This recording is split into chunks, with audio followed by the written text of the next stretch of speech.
السلام علیکم ورحمۃ اللہ وبرکاتہ۔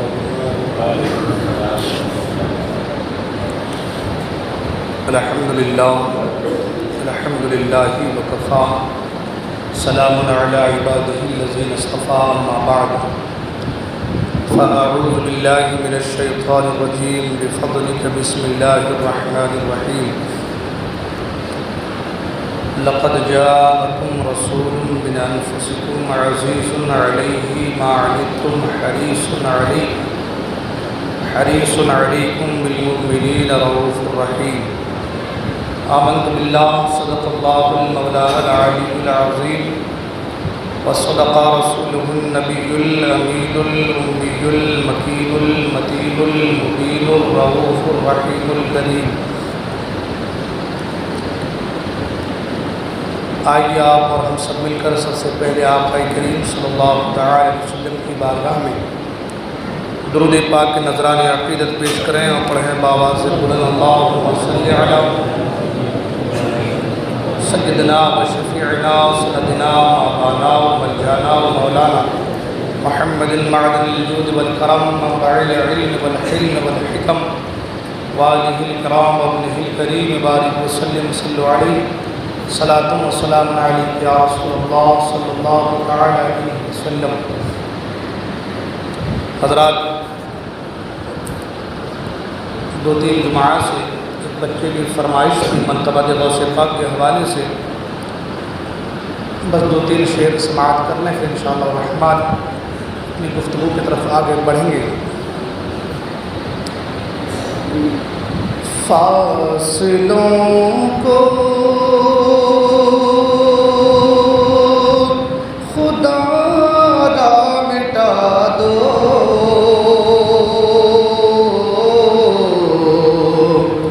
جالیوں پر نگاہ جمی ہے جالیوں پر نگاہ جمی ہے۔ فاصلوں کو خدا را مٹا دو، جالیوں پر نگاہ جمی ہے جالیوں پر نگاہ جمی ہے۔ اپنا جلوہ اسی میں کرا دو، جالیوں پر نگاہ جمی ہے۔ تیزی کے ساتھ سماعت کریں۔ غوث الاعظم ہو، غوث الورا ہو،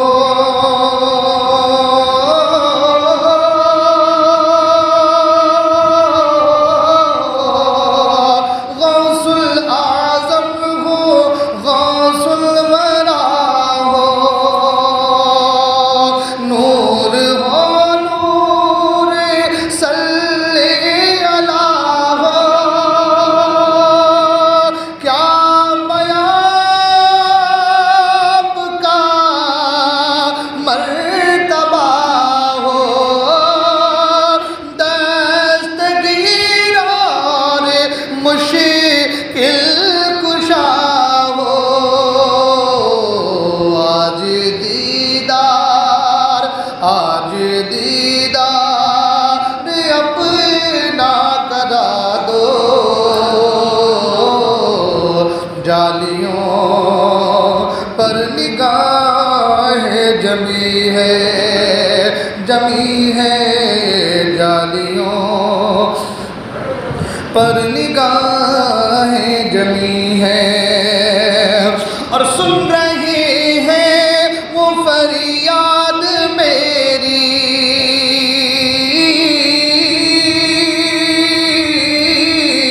سن رہے ہیں وہ فریاد میری، خاک ہوگی نہ برباد میری، سن رہے ہیں وہ فریاد میری، خاک ہوگی نہ برباد میری، میں کہیں بھی مروں میرے آقا، میں کہیں بھی مروں شاہ جیلا، روح پہنچے گی بغداد میری، مجھ کو پرواز کے پر لگا دو، جالیوں پر نگاہیں جمی ہے۔ اور وقت بڑی تیزی سے آگے بڑھا، ایک شعر اور مطلب ہے، وجد میں آئے گا سارا عالم،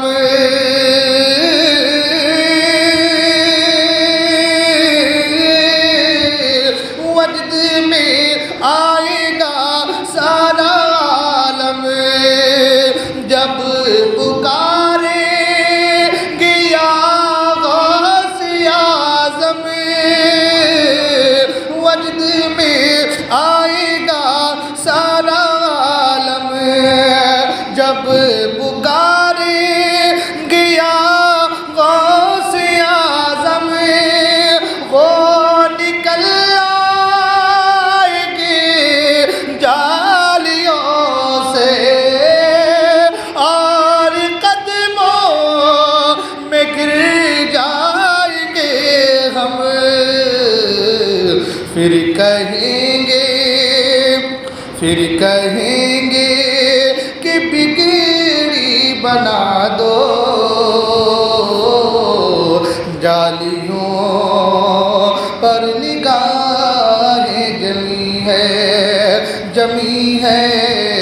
جالیوں پر نگاہیں جمی ہے، اپنا جلوہ اسی میں کرا دو، جالیوں پر نگاہیں جمی ہے۔ اللہم صلی علی سیدنا مولانا محمد معدن الجود والکرم وآلہ بارک وسلم علیہ، صلاۃ و سلام علیک یا رسول اللہ صلی اللہ علیہ وسلم۔ حضرات محترم، قرآن مجید کی جس آیت مبارکہ کو میں نے تلاوت کرنے کا شرف حاصل کیا ہے، اس آیت مبارکہ پر آپ بارہا گفتگو سنتے آئے ہیں، اور میں نے بھی کئی جمعہ اس آیت مبارکہ کے حوالے سے گفتگو کی ہے، مگر آیت مبارکہ پر مکمل طریقے سے گفتگو ہونی چاہیے، وہ نہیں ہو پاتی، اور آیت مبارکہ میں جو میلاد کے حوالے سے ہے بس اس پر ہی گفتگو ہو پاتی ہے کہ وقت ہو جاتا ہے۔ آج میں نے چاہا کہ آیت مبارکہ کے حوالے سے آقا کریم صلی اللہ تعالی علیہ وسلم کی جو صفات مطہرہ اور صفات طیبہ کو بیان کیا گیا ہے، سرکار کی صفات کے حوالے سے کچھ باتیں میں آپ تک پہنچاؤں گا۔ سب سے پہلے خدا قدیر جبار کی بارگاہ میں دعا ہے کہ اللہ تبارک و تعالیٰ مجھے حق کہنے، آپ حضرات کو حق سننے، اور ہم تمام کو حق پر عمل کرنے کی توفیق عطا فرمائے۔ جیسا کہ میں نے آپ سے کہا کہ آیت مبارکہ میں میلاد کے حوالے سے ہے، میں میلاد کے حوالے سے آج گفتگو نہیں کروں گا، انشاءاللہ الرحمن پھر کبھی اس پر گفتگو کی جائے گی۔ سب سے پہلے آیت مبارکہ کے معنی پر، اس کے ترجمے پر گفتگو کرتے ہیں۔ اللہ تعالیٰ ارشاد فرماتا ہے، لَقَدْ جَاءَكُمْ رَسُولٌ مِّنْ أَنفُسِكُمْ عَزِيزٌ عَلَيْهِ مَا عَنِتُّمْ حَرِيصٌ عَلَيْكُمْ بِالْمُؤْمِنِينَ رَءُوفٌ رَحِيمٌ۔ اللہ نے فرمایا، تحقیق بے شک تمہارے پاس آئے اللہ کی جانب سے ایک عظمت والے رسول، ایک عزت والا رسول۔ تحقیق اللہ کی جانب سے تمہارے پاس آئے ایک عزت والے رسول، وہ رسول جن پر تمہارا مشقت میں پڑنا گرا گزرتا ہے، جن پر تمہارا مشقت میں پڑنا گراں گزرتا ہے اور تمہارے لیے تمہاری بھلائی کے لیے نہایت ہی چاہنے والے اور مسلمانوں پر کمال مہربان۔ رؤوف و رحیم کا معنی جو ہے مہربان کا لیا گیا ہے، رحم کا بھی ہے، رحمت کا بھی ہے، مہربان کا بھی ہے، شفیق کا بھی ہے، اور کچھ نہ آئے تو بس یوں کہتے ہیں رؤوف بھی ہیں اور رحیم بھی ہیں۔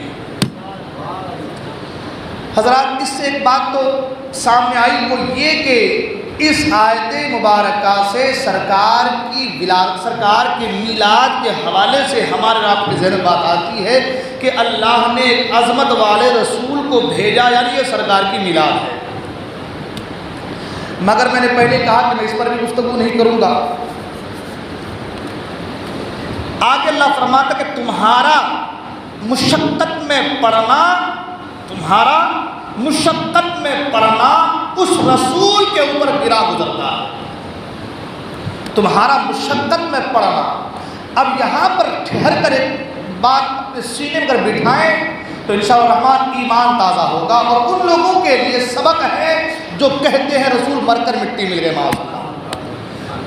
میں تو آج میرا موضوع کچھ اور ہے، مگر آیت کریمہ پر اس لیے کہ اگر سمجھاؤں گا نہیں، آپ کے ذہن میں بات اترے گی نہیں، تو پھر جو کج فہمی، جو کم عقل والے لوگ ہیں، ان کو پتہ کیسے چلے گا کہ رسول کی عظمت کیا ہے۔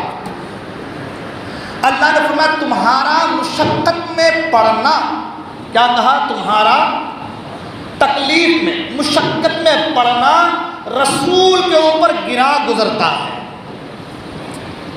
اب ہم مشقت میں پڑ رہے ہیں، تکلیف کسے ہو رہی ہے؟ مصطفیٰ کریم کو۔ کسے ہو رہی ہے؟ اگر باپ مر جائے، بیٹا تکلیف میں ہو تو باپ کو کیا پتہ چلے گا؟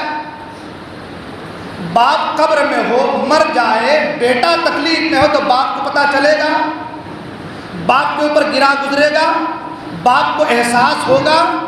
ارے مرنے کے بعد خود مردے کو احساس نہیں ہوتا کہ میرے ساتھ کیا کیا جا رہا ہے، اسے اپنی تکلیف کا احساس نہیں ہوتا، تو بیٹا زندہ ہے، باپ قبر میں چلا گیا ہے، بیٹے کی تکلیف کے ساتھ اس کا کیا کنیکشن ہے؟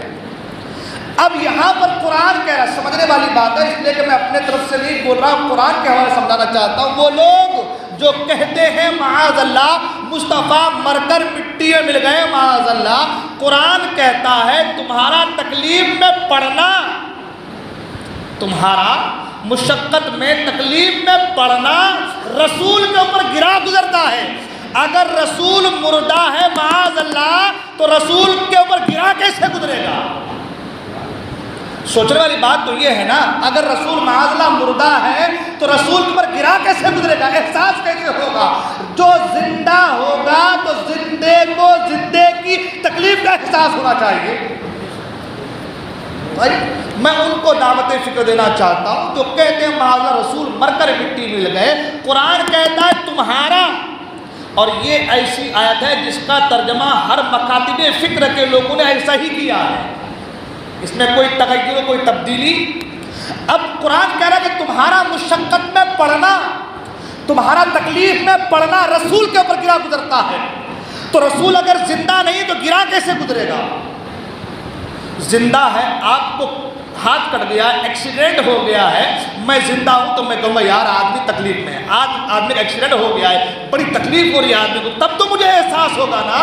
آپ ایکسیڈنٹ کر گئے، میں مر گیا ہوں تو مجھے کیسے آپ کے ایکسیڈنٹ کے بارے پتہ چلے گا؟ مجھے کیسے احساس ہوگا؟ مجھ پر کیسے گرا گزرے گا؟ مجھ پر کیسے بھاری لگے گا؟ مجھے کیسے پتہ چلے گا؟ قرآن کہہ رہا تمہارا تکلیف میں پڑنا رسول کو گرا گزرتا ہے۔ سوچنے والی بات تو یہ ہے نا، تمہارا تکلیف میں پڑنا رسول کو گرا گزرتا ہے، رسول کو بھاری معلوم ہوتا ہے۔ تو اگر رسول معاذ اللہ مردہ ہے تو رسول کو احساس کیسے ہو رہا ہے ہمارے تکلیف کے حوالے سے؟ اگر رسول معاذ اللہ رسول کو مردہ جو لوگ کہتے ہیں مر کر مٹی مل گئے معاذ اللہ، میں ان سے پوچھنا چاہتا ہوں، میرا سوال کوشچن ان لوگوں سے ہے، آپ کہتے ہیں معاذ رسول مر کر مٹی میں مل گئے، تو پھر قرآن کہہ رہا تمہارا تکلیف میں پڑنا رسول کو گرا گزرتا ہے، تو رسول کو گرا گزرتا کیسے ہے اگر مر کر مٹی مل گئے؟ تو یہاں سے حیات النبی کا معاملہ سامنے آتا ہے، سبحان اللہ، کہ نبی زندہ ہے تبھی تو زندے کو زندے کا احساس ہوتا ہے۔ نبی زندہ ہے تبھی تو زندے کو زندے کا پتہ چلتا ہے، نبی زندہ ہے تبھی تو زندے کو اپنی زندے امتی کی خبر ہے۔ اعلیٰ سرکار فرماتے ہیں کہ انبیاء کو بھی اجل آنی ہے، انبیاء کو بھی موت آنی ہے۔ ہم اس کے منکر نہیں ہیں، ہم کہتے بے شک ہر ایک کو موت آنی ہے، مگر ہماری موت میں اور ان کی موت میں بڑا فرق ہے، ہماری موت میں ان کی موت میں بڑا فرق ہے۔ اعلیٰ فرماتے ہیں انبیاء کو بھی اجل آنی ہے، مگر آنی کے فقط آنی ہے۔ موت تو انہیں بھی آئے گی، انہیں بھی آئی ہے، ہمیں بھی آئے گی، مگر ہمارے مرنے کے بعد ہماری روح کا کنیکشن رہتا ہے، مگر ان کے انتقال وفات کے بعد جیسی زندگی ہماری روحانی زندگی رہتی ہے اور ان کی جیسی زندگی دنیا میں تھی، اللہ تعالیٰ ایسی ہی زندگی قبر میں عطا فرماتا ہے۔ حدیث پاک میں ہے میرے آقا فرماتے انبیاء کو رزق بھی دیا جاتا ہے، جیسی رزق، جیسا کھانا، جیسا سارا کچھ دنیا میں بندے کو عطا کرتا ہے، ایسے ہی اللہ تعالیٰ قبر میں بھی اپنے انبیاء کو عطا فرماتا ہے۔ ارے شہید، اب میں کیا گفتگو کرنا، میری بات کہاں چلی گئی؟ ایک جملہ اور سن لیں، پھر آگے اپنی گفتگو آئیں گے انشاءاللہ۔ شہید انبیاء سے بڑھ کر نہیں ہے، شہید نبی سے بڑھ کر، شہید نبی سے بڑھ کر نہیں ہے، مگر قرآن کا ان کی زندگی کو تم سمجھ نہیں سکتے، وہ جنہیں تم مردہ سوچتے ہو، سمجھتے ہو، کہتے ہو، بلکہ قرآن کا لا تحسبن الذین، جسے تم مردہ گمان کرتے ہو، جسے تم مردہ گمان تمہارے خیال میں ہے کہ مردہ ہے، قرآن کہتا ہے وہ زندہ ہے، انہیں رزق دیا جاتا ہے۔ جب شہید جو انبیاء سے جن کا مرتبہ نیچے ہے، ان کی مرنے کے بعد، کٹنے کے بعد، شہید ہونے کے بعد جب ان کی زندگی تمہارے اور ہمارے سمجھ سے باہر ہے، تو جو شہید سے افضل ہے ان کی زندگی کیسے سمجھ میں آئے گی؟ سوچنے والی بات تو یہ ہے نا، ہماری فکر، ہماری شعور، ہماری سمجھ، ہمارا عقل بس اتنے ہی تک ہے کہ وہ کٹ گیا، مر گیا، چلا گیا۔ قرآن کہتا ہے اس کے بعد کی ان کی جو زندگی ہے وہ تمہارے سمجھ سے بالا تر ہے، اس کے بعد کٹنے کے بعد جو زندگی ہے ان کی وہ تم سمجھ نہیں سکتے، اتنی تمہاری عقل نہیں ہے، اتنی تمہاری سوچ نہیں ہے، اتنا ہم نے تم کو مواد نہیں دیا ہے، تمہاری سوچ سے بالا تر ہے۔ جو نبی کی امت ہو کر کے شہید ہو جائے ان کی زندگی سمجھ میں نہیں آ سکتی، تو جو امتی کا بھی آقا ہے، نبی ہے، ان کی زندگی کیسے سمجھ میں آ سکتی ہے؟ اب میں اگر تقریر اسی پہ کروں تو پوری تقریر اس پہ ہو جائے گی، میں کچھ اور چیز آپ کے سامنے عرض کرنا چاہوں گا۔ آج کے جو ہے اس جمعہ کے مقدس موقع پر میں عرض کر رہا تھا کہ قرآن کہہ رہا تمہارا مشقت میں پڑھنا رسول کے اوپر بڑا گرا گزرتا ہے، یعنی تکلیف میں ہم اور آپ ہیں، مگر تکلیف میرے مصطفیٰ کو ہو رہی ہے۔ فرمایا گیا کہ امتی کو ایک کانٹا چبھتا ہے تو میرے مصطفیٰ کو تکلیف ہوتی ہے۔ کہا مومنوں کی بھلائی کے نہایت ہی چاہنے والے، قرآن نے کیا کہا؟ مومنوں کی بھلائی کے نہایت ہی چاہنے والے، اتنے چاہنے والے ہمارے رب کے، اتنے اور چاہنے والے ہمارے رب کی بھلائی کے کہ اللہ اکبر۔ علامہ حسن رضا خاں بریلوی فرماتے ہیں کہ عزیز بچے کو ماں جس طرح تلاش کرے، عزیز بچے کو ماں جس طرح تلاش کرے، خدا گواہ یہی حال آپ کا ہوگا۔ قیامت میں جب جس طریقے سے پیارے سے بیٹے کو ماں تلاش کرتی ہے، گھر سے نکل جائے تو ماں کیسی بالکل بلبلاتی ہے کہ میرا بیٹا کہاں چلا گیا، بالکل دوڑتی بھاگتی پھرتی ہے کہ میرا جگر کا ٹکڑا کہاں چلا گیا۔ تو علامہ حسن اللہ فرماتے ہیں، استاد زمن فرماتے ہیں، کل قیامت کے میدان میں میرے مصطفیٰ کریم کا بھی یہی حال ہوگا، کبھی اس امتی کی فریاد، کبھی اس امتی کی فریاد، کبھی اس امتی کی فریاد سنتے نظر آئیں گے، اور ایک ایک کو جہنم سے نکال کر کے جنت کی طرف لے کر کے جائیں گے۔ اور حدیث پاک میں بھی ہے جب وَلَسَوْفَ يُعْطِيكَ رَبُّكَ فَتَرْضَىٰ، یہ آیت کریم نازل ہوئی، میرے محبوب ہم آپ کو اتنا عطا کریں گے، اتنا عطا کریں گے کہ آپ راضی ہو جائیں گے۔ قرآن کی جب آیت نازل ہوئی کہ میرے محبوب ہم آپ کو اتنا عطا کریں گے کہ آپ راضی ہو جائیں گے۔ اب یہاں پر بھی نالائق لوگوں کو سبق ہے جو کہتے ہیں نبی کا کچھ نہیں ہے۔ ارے قرآن کہہ رہا کہ اللہ کہہ رہا کہ ہم اتنا دیں گے کہ آپ راضی ہو جائیں گے، تو تم کو دینے والے کے اندر کمی معلوم ہو رہی کہ لینے والے کے اندر کمی معلوم ہو رہی ہے؟ ہاں، اب میں پھر ادھر نہیں جاؤں گا کیونکہ بات بڑی لمبی ہو جائیں گی، مگر میں عرض کرنا چاہ رہا تھا کہ جب یہ آیت کریم نازل ہوئی کہ میرے محبوب ہم آپ کو اتنا عطا کریں گے، اتنا عطا کریں گے کہ آپ راضی ہو جائیں گے، آپ راضی ہیں۔ یعنی اعلیٰ سرکار کا وہ شعر کہ خدا کی رضا چاہتے ہیں دو عالم، خدا چاہتا ہے رضائے محمد صلی اللہ علیہ وسلم۔ میرے محبوب ہم اتنا عطا کریں گے کہ آپ راضی ہو جائیں گے۔ جب یہ آیت کریمہ نازل ہوئی، حضرت علی رضی اللہ تعالیٰ، مولا علی مشکل کشا کرم اللہ کریم راوی ہیں حدیث پاک کے، وہ فرماتے کہ سرکار نے فرمایا علی میں اس وقت تک راضی نہیں ہوں گا جب تک کہ میرا ایک امتی بھی جہنم میں ہوگا، جب تک ایک ایک امتی جہنم سے نکال کر کے آقا کریم صلی اللہ علیہ وسلم جنت کی راستہ، جنت کی راہ نہ دکھا دیں گے، سرکار راضی نہیں ہوگی۔ بلکہ حدیث پاک میں یہ کہ سرکار سجدے میں سر رکھیں گے، اللہ فرمائے میرے محبوب مانگو کیا مانگتے ہو، مانگو کیا مانگتے ہو عطا کیا جائے گا۔ مکین گنبد خضرا سجدے میں سر رکھ کر کہیں گے مولا اس وقت تک سر نہ اٹھاؤں گا جب تک کہ ایک ایک امتی بخشا نہ جائے گا۔ وہ کسی شاعر نے کہا کہ دوزخ میں تو کیا میرا سایہ نہ جائے گا، کیونکہ رسول پاک سے دیکھا نہ جائے گا، اور جنت میں وہ رسول ہمارا نہ جائے گا جب تک کہ ہر ایک امتی بخشا نہ جائے گا۔ آقا کریم صلی اللہ علیہ وسلم فرماتے ہیں، حضرت علی راوی سرکار نے فرمایا علی میں اس وقت تک سر کو سجدے سے، اے علی میں اس وقت تک راضی نہیں ہوں گا جب تک کہ ایک ایک امتی بخشا نہ جائے۔ اللہ اکبر۔ اتنے مومنوں کے چاہنے والے، بھلائی کے چاہنے والے، اتنے مشفق، ماں بھی اپنے بیٹے سے جتنا پیار کرتی ہے اس سے کہیں زیادہ سرکار اپنی امت سے پیار فرماتے ہیں۔ آپ اس کو اس حدیث پاک سے، اس بات سے آپ اندازہ لگا سکتے ہیں کہ سرکار عبد قرار صلی اللہ علیہ وسلم کی بارگاہ میں حضرت سیدہ فاطمہ الزہرا سلام اللہ تعالی علیہا تشریف لائی، اور لانے کے بعد کا ابا جان آپ معراج کی رات گئے،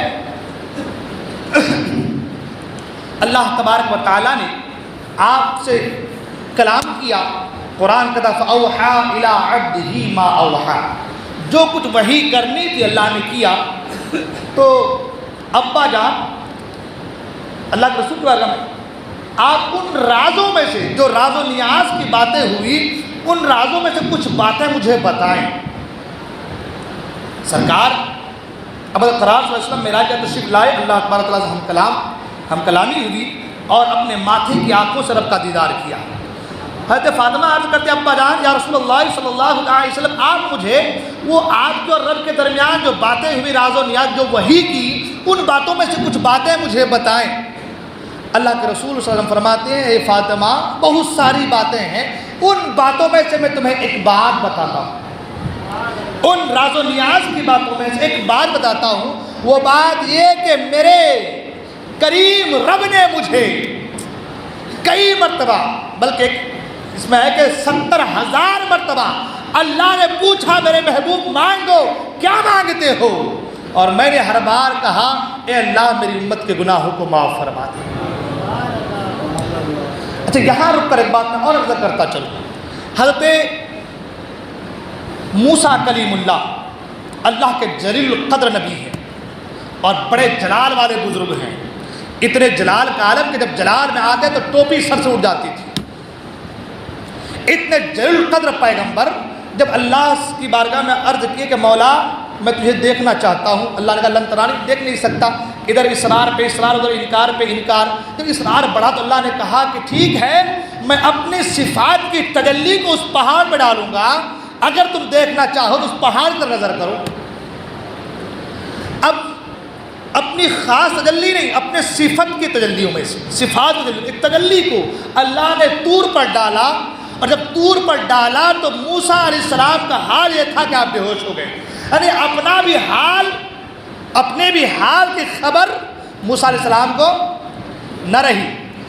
اللہ کا دیدار، اللہ کی دیدار کی تاب اور اللہ سے ہم کلامی کی تاب اس قدر موسیٰ علیہ السلام پر پڑا، صفت کی تجلیوں کی تاب، کہ موسیٰ علیہ السلام بے ہوش ہو گئے. اپنا بھی خیال، اپنا بھی حال کی خبر، اپنے حال کی خبر موسیٰ کو نہ رہی. مگر جب اللہ کے رسول صلی اللہ علیہ وسلم اللہ تبارک و تعالیٰ کے دیدار سے مشرف ہوئے، اور دیدار بھی ایسی کہ سارے پردے ہٹا دیے گئے، سارے پردے ہٹا دیے گئے. جب دیدار سے مشرف ہوئے تو اس وقت بھی میرے مصطفیٰ کو اپنے حال کی بھی خبر رہی اور اپنے امت کی حال کی بھی خبر رہی. سبحان اللہ. ایسے عالم میں جب موسیٰ بے ہوش ہو گئے، کسی چیز کی خبر نہ رہی، اپنی بھی خبر نہیں رہی، ایسے وقت میں بھی میرے مصطفیٰ اپنی امت کی یاد فرما رہے ہیں. سبحان اللہ. اب آپ مجھے بتائیں کتنی فکر ہے میرے مصطفیٰ کو اپنے اس گنہگار امت کی. ہمارا اور آپ کا، ہم بتائیں، ہم کسی بڑے آدمی سے ملاقات کرنے چلے جائیں اور دوست کا فون آتا تو ہم کٹ کر دیتے، چپ رہے ابھی میں بڑی جگہ میں ہوں، ابھی بڑے آدمی سے ملنے آیا ہوں، بات میں طرح سے بات کر کے فون بھی آئے تو کٹ کر دیتے ہیں. اس وقت دل کہتا ہے بس ان کو دیکھتے رہے، ان سے بات کرتے رہے، کسی کے فون کی کسی سے ملنے کی ضرورت نہیں ہے. لیکن میرے مصطفیٰ سبحان اللہ، کیا امت کا غم اور کیا امت کی فکر میرے مصطفیٰ کو، کہ جہاں پر جانے کے بعد لامکہ سے بھی آگے میرے مصطفیٰ پہنچے ہیں اور ایسے عالم میں بھی اپنی گنہگار امت کو یاد کر رہے ہیں. اللہ اکبر. اب آپ مجھے بتائیں کہ میرے مصطفیٰ کریم کو اپنی اس گنہگار امت کی کیا فکر ہے اور کیسی فکر ہے.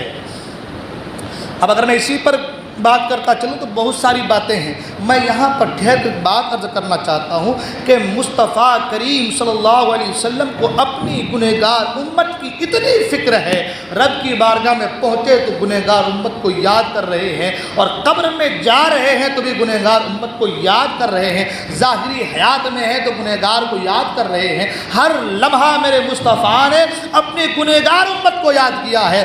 ماں باپ بھی اپنے بچوں کے حوالے سے سوچتے ہیں، اپنے حوالے سے سوچتے ہیں، اپنے بچوں کی فکر کرتے ہیں، اپنے بچوں کی تعلیم کی فکر کرتے ہیں، اپنے بچوں کے رہن سہن کی فکر کرتے ہیں، اپنے بچوں کی پرورش کی فکر کرتے ہیں، اپنے بچوں کو اونچا مقام دلانے کی فکر کرتے ہیں. مگر میرے مصطفیٰ کریم نے جب بھی فکر کی ہے اپنے گنہگار امت کی فکر کی ہے، جب بھی یاد کیا ہے اپنے گنہگار امت کو یاد کیا ہے، جب بھی جو ہے سوچ میں آپ مبتلا ہوئے ہیں، اپنی گنہگار امت کی فکر میں سوچ میں مبتلا ہوئے ہیں. میں پوچھنا چاہتا ہوں آپ سے اور اپنے آپ سے، جو کریم مصطفیٰ، جو رحیم مصطفیٰ، جو مشفق مصطفیٰ اپنی گنہگار امت سے اتنی محبت کرے، اتنا پیار کرے، کیا اس گنہگار امت کے تعلق سے کیا ان کے اندر اتنی بات نہیں ہونی چاہیے کہ یہ بھی اپنے مصطفیٰ کریم سے اتنی ہی پیار کرنے کی کوشش کرے؟ کیا ہمارا اور آپ کا بھی طرز عمل، ہمارا اور آپ کا بھی ضابطۂ حال،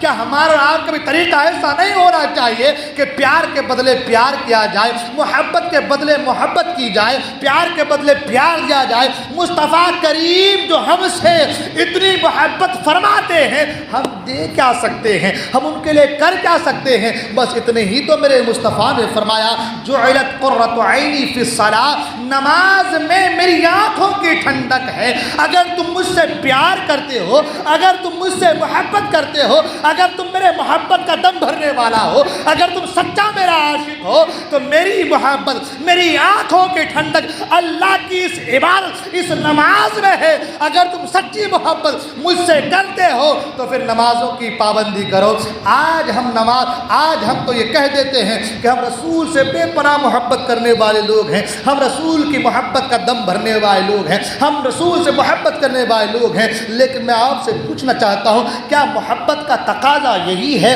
کہ نمازوں کو چھوڑ دیا جائے؟ کیا محبت کا تقاضا یہی ہے ہے کہ محبوب کی آنکھوں کی ٹھنڈک کو چھین لیا جائے؟ کیا محبت کا تقاضا یہی ہے کہ محبوب کے جو ہے قول و فعل کو بالائے طاق رکھا جائے؟